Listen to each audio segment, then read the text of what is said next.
So tonight we road tripped up from Phoenix to Jerome, Arizona. It's fairly near to Sedona, and it is known for being one of the top 10 most haunted locations in the world. So we are actually staying at the Jerome Grand Hotel, which used to be an asylum. Yes, it used to be an asylum in the 1920s. This used to be a mining town. All the caretakers would commit suicide and end up dying somehow, so it became one of the most haunted places in the world. So we are here to explore. We've seen this place on a number of different TV shows, Ghost Adventures and Ghost Hunters and all that stuff. It's known for being a location that's supposed to have a lot of activity. So we are spending the night here, and we're gonna see how it goes. Yep. I'm a little scared. Right.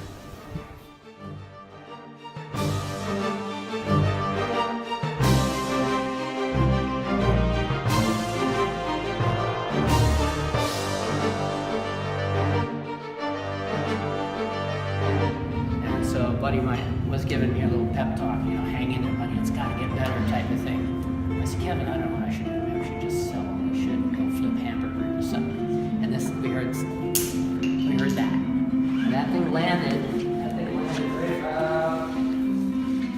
about there, halfway across the room. We were standing right in that carpet at the front door. And you know the guy that shot himself? Yeah. He lived in this room here.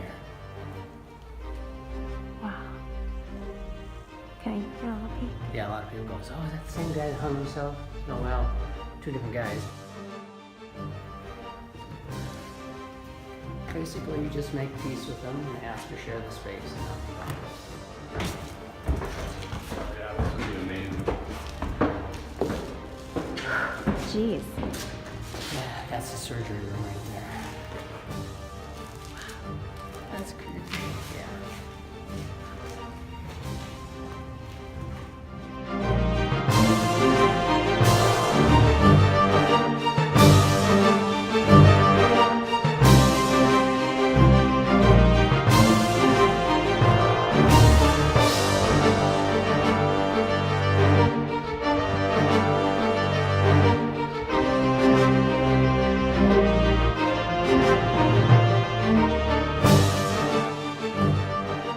We are on a ghost hunting tour.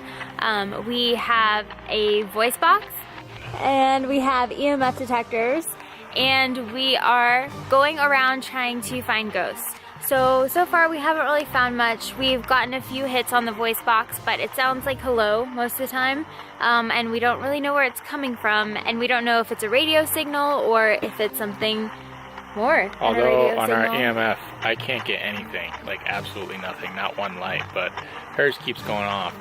And if she hands it to me, it'll stop. And if I hand it back to her, it'll keep going off. So that's pretty weird. That's true. And I was told by a psychic at one point in my life that I have psychic abilities. So it's possible that I am connecting with these people and JT just isn't. You're just not connecting with the ghosts. That's still to be determined. So we are going to keep going and see what we can find, and we will keep you posted. So right now we are at the Cuban Queen Bordello in Jerome, and as you can see, the EMF detector is spiking. We are not really sure why. We haven't heard any voices yet, but we're hoping to hear something. But it'll stop if anybody else touches it. Yeah, when Trey grabs it. Wait. It just lowers. It only gives me to the second one, and maybe like. Now you grab it again.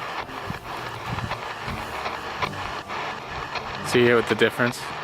So right now we are outside of the Catholic Church in Jerome, and it's really weird because we're noticing that when you step away from the church, the EMF reader spikes, and as you get closer to the church, it starts to turn green, and the spikes become less and less frequent.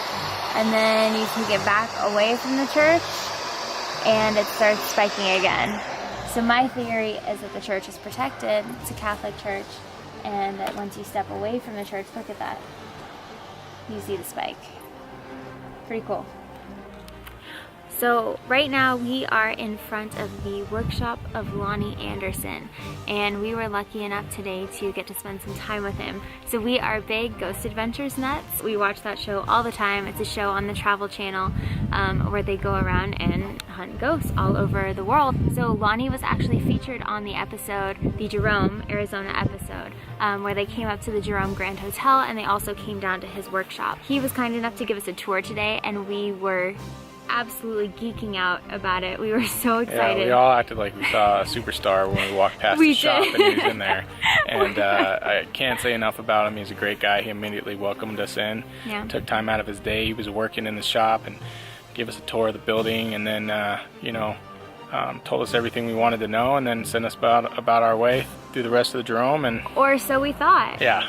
So we were fortunate enough to actually run into him again as we were out and about exploring the town, and he invited us into his truck to go see the cemetery and ended up taking us all around town, all the back roads and places that you wouldn't think to go in Jerome, way beyond Main Street. Absolutely. Driving through Main Street. And we had an amazing time today. We did. We're leaving tomorrow. We're kind of sad about it. I would like to stay here a little while longer. A little bit. And maybe we'll end up coming back a few more times. Or more than that. Maybe. Yeah. We'll see. Is an amazing guy, and we wanted to come back and just what are we doing? Well, we're vlogging. We're vlogging about our day in Jerome. That's basically what's going on. She gets yeah, nervous. we gotta take it again. It's a sweatshirt. I just realized I don't know why we're standing in front of his house. 10 locations in the world. So we're staying at the Jerome Grand Hotel. See what's going on.